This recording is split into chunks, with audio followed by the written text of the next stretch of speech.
Deep Work: Rules for Focused Success in a Distracted World is one of my favorite productivity books written by a Georgetown computer science professor, Cal Newport. Cal does an amazing job of not only explaining what deep work is and why it is important, he lays out tons of practical advice on how to get better at it. So in that spirit, let me share with you 12 of my personal favorite lessons from this book. Number 1 favorite lesson from deep work: recognize that deep work is extremely valuable. Deep work is simply a state of intense concentration. We're essentially going very deep into our study or work by tuning out everything else and giving all of our attention and focus on the task at hand. And Cal Newport argues in the book that this ability to intensely concentrate is and will become even more valuable in our ever-changing world. The new economy, the one that we're seeing all around us, is not only fast-moving, but complex. It is driven by a combination of intelligent machines, hyperconnectivity, and very smart people who are able to will these new technologies. And if we want to thrive in this ever-changing environment, there are 2 core abilities that we must master.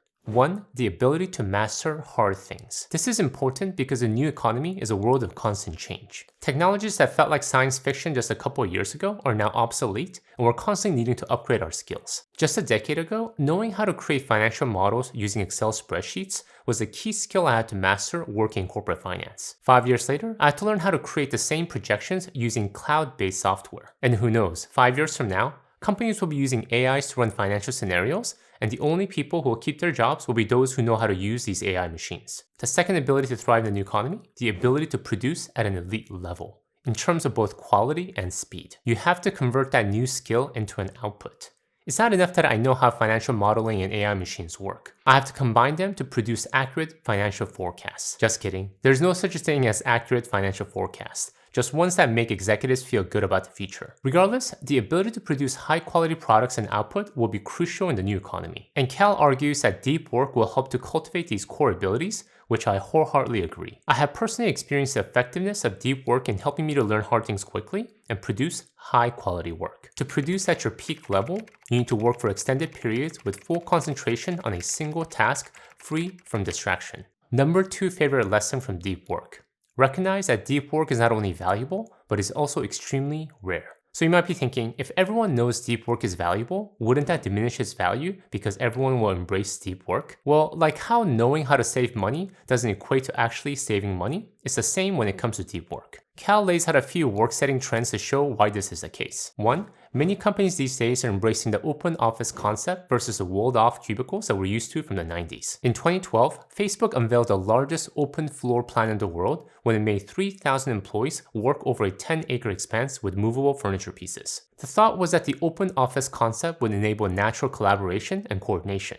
The second trend is the rise of instant messaging and obsession with connectivity. Companies believe that connected employees are good employees. And it's not just emails we're talking about. Companies these days are obsessed with instant messaging devices such as Slack, Microsoft Teams, and many others, too many to name. It's almost impossible to get through a normal working day without being interrupted by the ping of a new message. The third trend is the constant push to maintain a social media presence. With more and more people's attention giving away to social media apps, companies are terrified of being left out. So you now have paper companies posting on Instagram and creating YouTube channels without understanding why they're doing it. And worst of all, they're encouraging employees to follow suit. As you can guess, the combination of all these trends run counter to the practice of deep work. They decrease the people's ability to go deep to produce high quality work. Open office concept is ripe for unnecessary interruptions. Hyperconnectivity distracts rather than supports, and social media, while it may provide some value, most often takes away crucial attention by feeding our brains with pointless tidbits. In this environment, if you can develop the ability to go deep,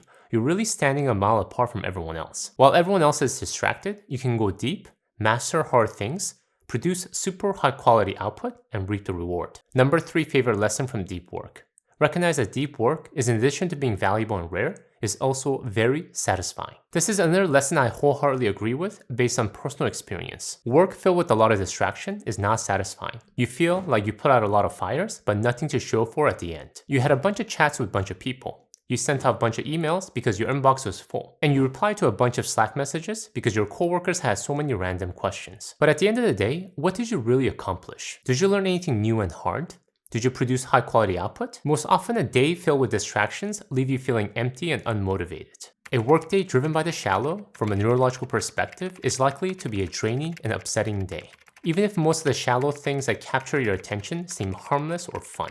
However, when you do deep work, Work where you intensely focus on something for several hours without distraction. It was hard, but at the end of the day, you walk away with a deep sense of satisfaction. That is because when you concentrate on something, intensely concentrate on the task at hand, there is no attention left to think or worry about other problems. It is just you and the item at hand. And when you're done, you're able to walk away with a sense of proud satisfaction that you accomplished something.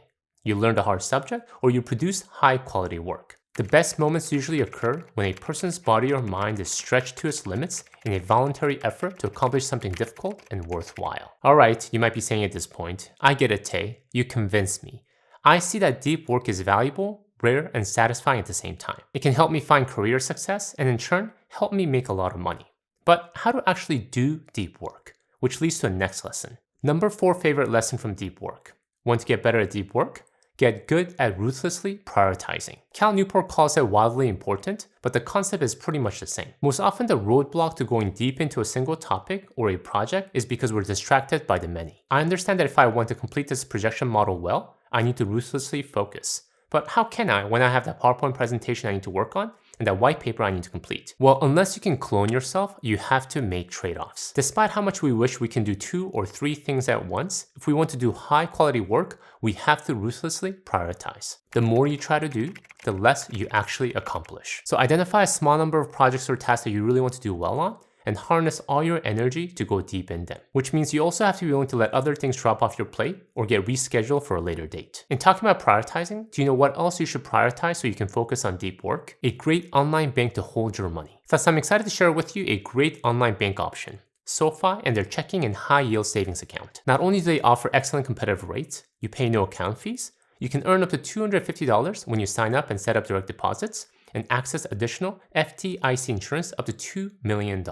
Of course, terms apply. And because of their excellent, easy-to-use user interface, competitive rates, and strong customer service, SoFi helps you to focus on the more important things in life, like deep work. So if you've been on the search for a great online bank, make sure to check out SoFi. And if you use my special link, sofi.com/tay, you'll be supporting this channel as well. I'll also have a link in the description below. Alright, with that said, let's get back to the video. Number 5 favorite lesson from deep work. Develop deep work routines. We're all creatures of habit. We all have routines whether we think we have them or not. We all brush our teeth the same way every morning. We drive to work using the same path. And we all sit in the same seat at the dining room table come dinner time. Our brains have limited capacity, so it's constantly working to automate behaviors that are recurring and routine.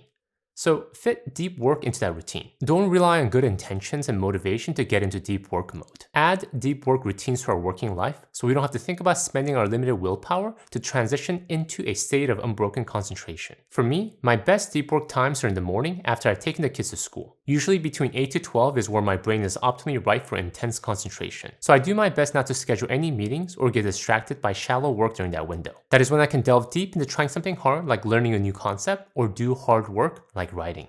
Great creative minds think like artists, but work like accountants. Number 6 favorite lesson from deep work. In addition to creating routines, also create an ideal work environment. In addition to being creatures of habit, we're also creatures of our environment. You walk into a quiet, well-designed library, what's the first thing you want to do? Probably sit down with a good book and read, right? Or that could just be me because I'm such a big nerd. Or how about when you walk by a bakery where they're displaying all their freshly baked pastries in their window display? Can any mortal man honestly resist? In the same way, if you want to get into deep work mode more often, think about the ideal deep work environment. A quiet room, a clear desk, a nice cup of coffee, and all your raw materials to work at hand. That is mine, but create your own ideal environment. If you want to maximize your success of going deep, don't neglect the support you need to go deep. To work deeply is a big deal and should not be an activity undertaken lightly. Alright, but still having a hard time going deep? Which leads to a next lesson. Number 7 favorite lesson from deep work.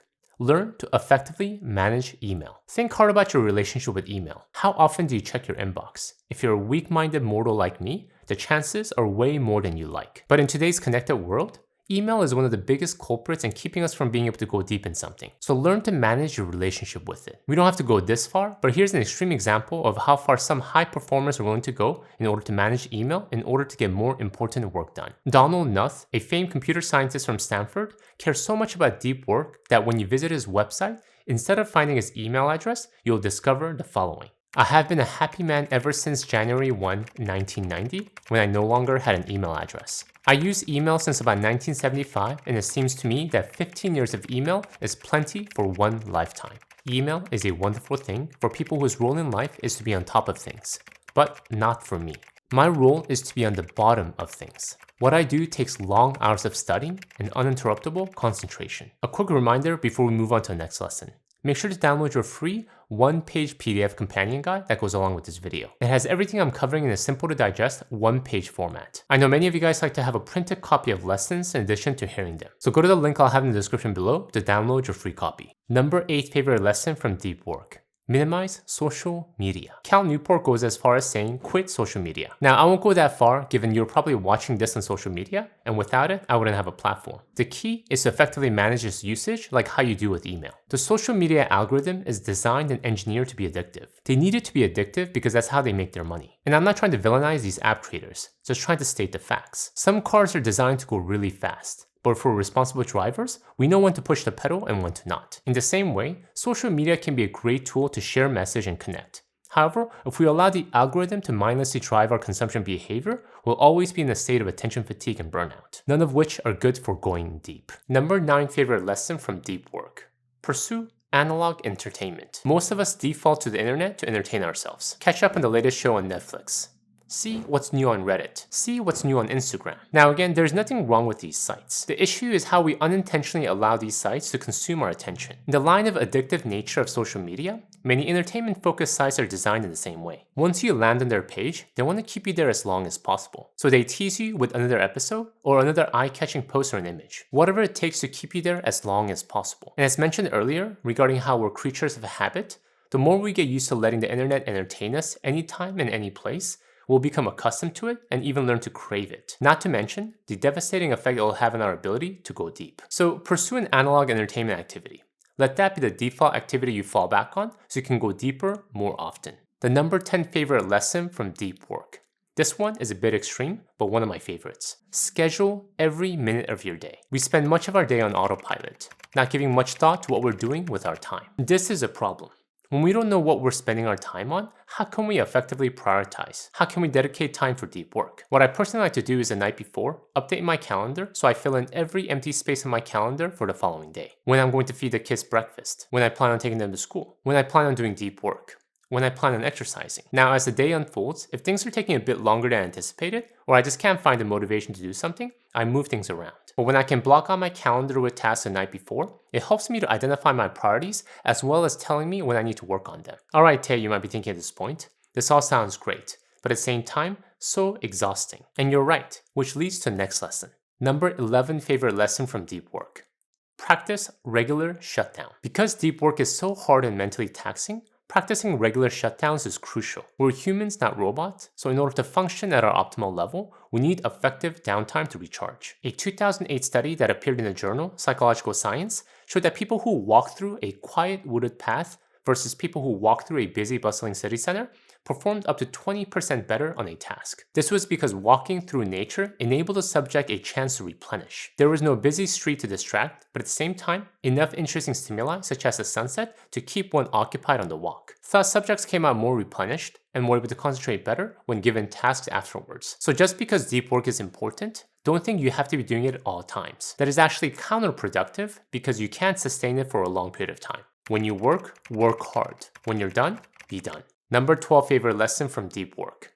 If all else fails, consider a grand gesture. Do something extreme to get you into your deep work mode. J.K. Rowling is a British author best known for Harry Potter, a 7-volume series that has sold over 600 million copies worldwide. But in 2007, she was struggling to complete the final book of the series, so she decided to do something extreme. A grand gesture. She checked into a suite in a 5-star hotel located in the heart of downtown Edinburgh. So I came to this hotel because it's a beautiful hotel, but I didn't intend to stay here. But the first day's writing went so well, I kept coming back. And I ended up finishing the last of the Harry Potter books here. We may not all be working on a best-selling novel, but we're all doing important work. And deep work is and will continue to play a big part in that. So if you're feeling stuck, consider a grand gesture to get moving. Thank you guys for watching the theme of important life skills. Check out my video here where I delve into 10 skills to help you thrive the next 10 years. Until next time, all the best.